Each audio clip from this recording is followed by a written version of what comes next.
Le paradigme Holly de Dunning en 1981. Il construit un modèle simple dans lequel les firmes font le choix entre les trois modalités de pénétration du marché étranger, IDE, licence ou exportation.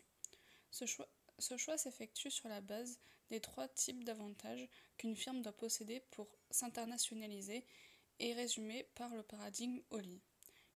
Il s'agit de O pour Ownership, L pour Localization et I pour Internalization. Les avantages spécifiques de O sont les propriétés technologiques, la taille économique d'échelle, la différenciation du produit, la dotation spécifique, telle que les hommes, capitaux ou l'organisation, un accès au marché, tel que les facteurs et les produits, et une multinationalisation intérieure.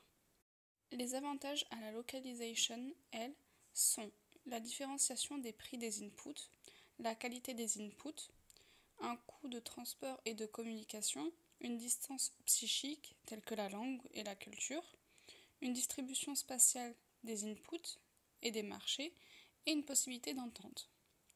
Pour l'avantage à l'internationalisation, il y a une diminution du coût d'échange, une diminution du vol de droits des propriétés, une réduction de l'incertitude, un contrôle de l'offre telle que la qualité et quantité, un contrôle des débouchés, une internalisation des externalités et une inexistence des marchés à terme. Une entreprise ne doit s'internationaliser que si elle possède ces trois avantages simultanément. En revanche, si l'avantage des coûts à la localisation L n'existe pas en présence des deux autres avantages O et I, la firme préfère exporter vers les marchés étrangers.